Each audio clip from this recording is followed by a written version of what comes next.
おやよ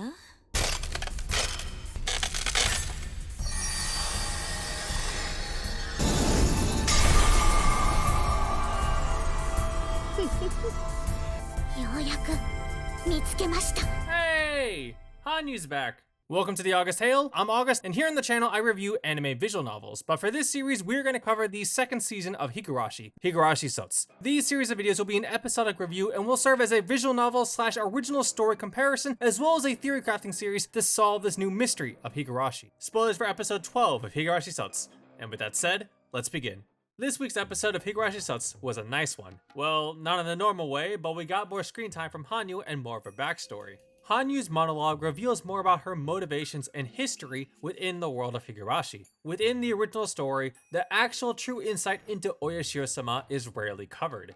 There's only the one small excerpt of backstory, and that's within the tips menu in the Matsuribashi Hen arc in Higurashi Kai. Here it discusses the ancient folklore as well as the forbidden treasure of the Furude household, the Onigari no Ryō. Time for a small history lesson. Officially, the Hinamizawa legends state that there was a girl who used the Onigari no Ryō to defeat the demon god. That girl's name is Oka Furude, the daughter of Hanyuu. The demon god's name is inferred to be Oyashiro-sama, otherwise known as Hanyuu. Oka took the task of defeating the demon god.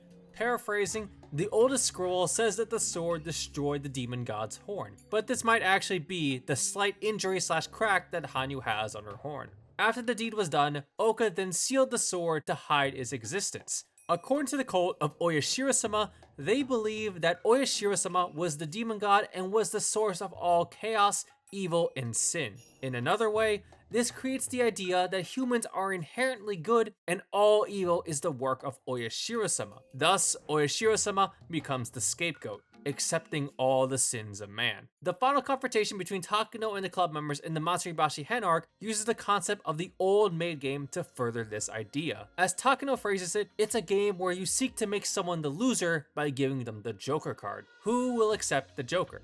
Hanyuu, as a being not human, gives Takano the option to pass the Joker card to her, to accept her sins and forgive her. The first attempt was through diplomatic means. The second attempt was in the face of danger. Hanyuu steps in front of the club members preparing to take the bullet. Takano fires the shot, and through a miracle, the bullet misses, thanks to the collective effort from everyone, including Hanyuu.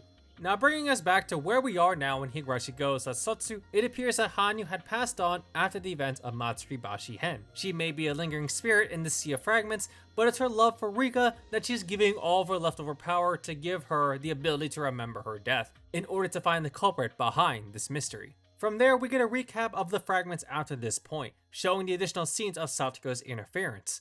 Thanks to Eiwa, Satoko obtains the knowledge that the Onigari no Ryō is a significant threat, and thus Satoko obtains the sword, but not before accidentally breaking off a piece of it. Now this might explain how Rika finds that broken shard of the sword. However, if you remember back in the Watadamashi Hen arc, Shion briefly touches the statue of Oyashiro-sama and reveals that the treasure sword inside is missing. I'm not exactly sure how to interpret this, because neither Satoko nor Rika knew of the sword's existence until this point. And because of its secrecy, the only individuals who would have known of the sword's existence are the Furude heads, which, excluding Rika, have all passed away. So to explain the sword missing here, I have no concrete idea. According to the tips about the sword, quote, when the Furude family or when the world of man commits the foolish act of seeking to blame others and tries to return to the world of demons, that is when faith will disappear and the statue's head will shatter. That's when the Onigari no Ryō will reappear to us. It could possibly be referring to Satoko, blaming Rika and becoming a quote-unquote witch in Tatori Damashi Hen. There's also the theory I have that Hanyuu willed it into existence once she told Rika about it, but that's a baseless speculation and I don't have high hopes for that becoming true.